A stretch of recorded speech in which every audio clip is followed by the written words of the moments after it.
America అధ్యక్షుడు Donald Trump మొదలుపెట్టిన సుంకాల యుద్ధానికి గట్టి ప్రతిస్పందన ఎదురవుతోంది. ట్రంప్ కెనడా, మెక్సికో దిగుమతులపై 25% సుంకం విధించే ఆర్డర్లపై సంతకం చేశారు. ఈ నిర్ణయంపై కెనడా, మెక్సికోలు ప్రతీకార చర్యలు చేపట్టడానికి సిద్ధమయ్యాయి. అందులో భాగంగా 155 బిలియన్ కెనడియన్ డాలర్ల విలువైన అమెరికా దిగుమతులపై 25% సుంకం విధిస్తున్నట్లు ఆ దేశ ప్రధాని జస్టిన్ ట్రూడో ప్రకటించారు. మొదట 30 బిలియన్ల డాలర్ల విలువైన వస్తువులపై తక్షణమే సుంకాలు, ఆ తర్వాత 125 బిలియన్ల డాలర్ల విలువైన వస్తువులపై మరింత సుంకాలు విధించబడతాయని ప్రకటించారు. తద్వారా కెనడియన్ కంపెనీలు ప్రత్యామ్నాయాలను కనుగొనగలుగుతాయని ట్రూడో అన్నారు. అమెరికాను స్వర్ణయుగంలా మార్చాలని ట్రంప్ అనుకుంటే మాతో భాగస్వామ్యాన్ని కోరుకోవాలని, అదే వారికి మంచిదని జస్టిన్ ట్రూడో అన్నారు.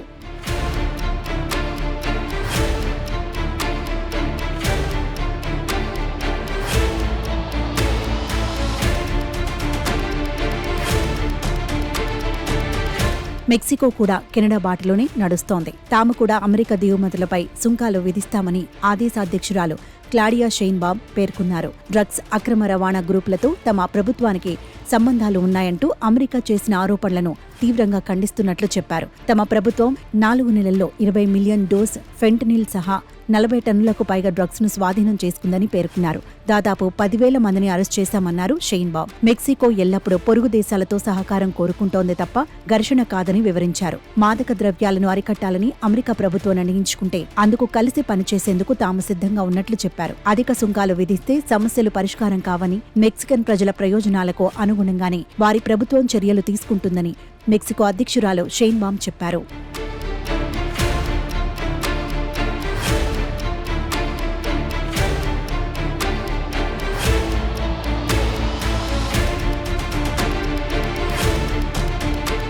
చైనాపై సుంకాలు విధించాలన్న ట్రంప్ నిర్ణయంపై చైనా వాణిజ్య మంత్రిత్వ శాఖ సీరియస్ అయింది. ప్రపంచ వాణిజ్య సంస్థలో అమెరికా నిర్ణయాన్ని సవాలు చేస్తామని ప్రకటించింది. కెనడా, మెక్సికోపై 25%, చైనాపై 10% సుంకాలు విధిస్తూ ట్రంప్ శనివారం నిర్ణయం తీసుకున్నారు.